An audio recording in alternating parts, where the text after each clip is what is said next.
ụmụ Igbo ihe mbịara ikwu taa bụ ihe na ọmantọ ndị Igbo ụtọ. Ihe mbịara ikwu taa amantọ Igbo ụtọ. Yes. Ịbụrụ onye Igbo ihe mbịara ikwu taa bụrụ n'obi na ọmantọ gị ụtọ.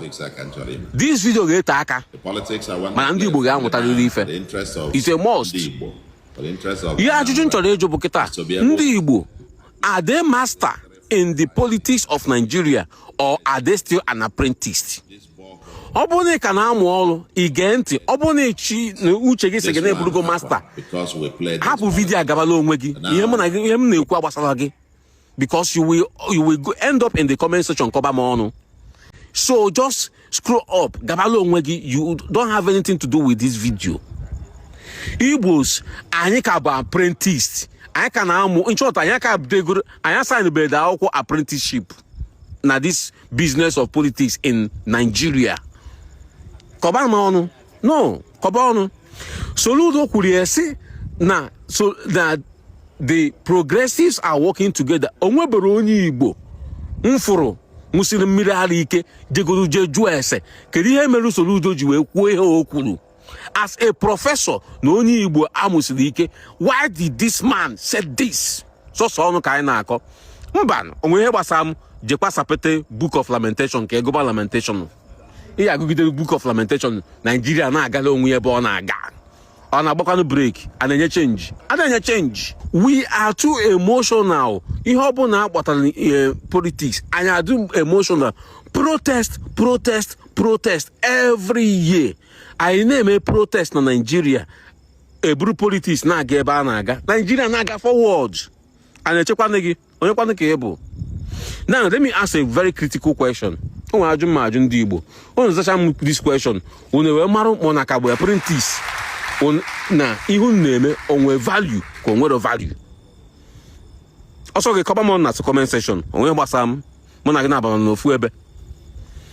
Ndị Igbo, during the time of Obasanjo, did we vote Obasanjo? Ajụjụ ka m jụrụ, anyị atụrụ Obasanjo vote? No. Go and check it now. We did not vote Obasanjo. Did he win? Yes, or win. Although the time of Yaradua, did we vote Yaradua? No. Ndi Igbo atụrụ Yaradua vote. Did Yaradua win? Yes, Yaradua won. It shows that your vote, you vote, you no vote. It does not matter. Kọba m na comment section. After Yaradua, a good luck Ebere Jonathan, but his vice. Good luck Yaradua when won a seat. Good luck took over. We share the first tenor. Ndị Igbo, ona atụrụ good luck Ebere Jonathan vote. Yes, we voted good luck Ebere Jonathan for second time. Did he win? No. You vote, you did not vote. It does not matter. That's the point I want to make. And for you to see reasons to believe Soludo. Nwanne anyị nwoke wu Peter Obi na Atiku we team up together.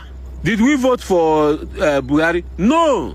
We voted for Atiku and Peter Obi. After Atiku and Peter Obi, during the time of Buhari, did they win? No, they did not win. We lost. Ibuge minor as onye Igbo akọnuche bizi inwe kita. Owero na nke Tinubu now. Peter Obi bụ nwanne anyị nwoke wee pụta tinye isi die. Anyị vote Peter Obi. Yes, we voted for Peter Obi.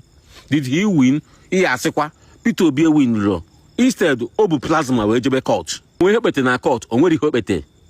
Is Tinubu the president of Nigeria? Yes, he is. Oga 2027 erugokwe. Will Peter Obi win? Onye Igbo, come on na comment section. But no, Peter Obi will not win. Koba monu. You're na comment section. You are emotional. Just koba on na comment section. Onwere ihe gbasam. Ndị Igbo mara ife gekenu Soludo ntị. This man nwekwa n'ebe o si apụta. Hapụ na emotions. Ndị Igbo na-emezi ka nwoke nwaanyị zụrụ. Unu ejiri ọzọ uche unu akpakọ iwe. Unu just were so emotion. Nwanne anyị. Emotions egbuo na ndị Igbo.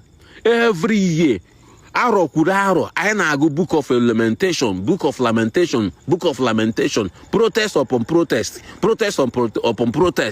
Anyị megide protest. Nigeria na-aga ebe ọ na-aga. A na-enye change. Ihe asịkwa ọ bụ na na-enye change asị na mgbe anyị kwetenu anyị mechaa kweta n'ihe otu kwu enyere na anyị change ndị nke mgbe anyị jụrụ ajụ. Ada enye change ndị Igbo ada enye change o It is time for us to work with the government at the center. Ndị Igbo were na-akọ n'uche nata ive. I were akọ n'uche. I ga-eji akọ n'uche wee lụọ ife a. The calling of somebody like Obi Kubana, chief priest them, will form something like city boys. I cover ọnụ. Na ha ji wee bụrụ aka n'ogeri. Na ha ji wee bụrụ nka. Igbo politics abụrụ nyere ọchịchị o. Politics bụ ndọrọ ọchịchị. A na-adọrị ada enye. Yes. Power is not served a la carte. You grab it and you run away. Even in soft mind, get that place. Say about your position. It is not your position. Get that place. Jena church, Jena pay church, Kawa church. Somebody like Peter Obi, only Igbo amusilike. It's not a problem. Buffalo also. Aqua politician ko obu. Go and abuse me on my comment section. Ime sie numana. Ige ekwete n'ife Soludo na-ekwu. Progressives will work together. In this time, at this time, akọ n'uche ka ije anụ ọgụ a. Ịsịkwa na ọ bụrụ akọ n'uche, no emotions. Ị ga-agụgide Book of Lamentations. Ndị Igbo, unu ya ebegide kpaa. Ihe ebegide kpaa. Wee ruo 2000. Onye Igbo anwetebe presidency. Sikwa na ọmụnwa kwulie. Ọgwụ na ka ọ ha m n'ọnụ. Na comment section m n'ọdị open. Jebe aka ịkọba ọnụ. Ekwukwana ka mmadụ kọkarịa gị n'ọnụ o. Kọsibe ọnụ ike. By the time you understand what is going on in the politics of Nigeria, you will wake up. Ijegba boy. Ịgbasịa boy. Ịmara ife a na-alụ. Ịmara ife a na-alụ. Isoluluo ife a na-alụ. Wee wenata ife n'ala Igbo. Wee bụrụ president n'ala Igbo. I'm just telling you the sincere truth. Igbo. Ka ọ dịnụ. Comment section m dị open. Kọba ọnụ. Ihe ndị Igbo chọzi na nke ikpeazụ a. Okonkwo ijecha amị.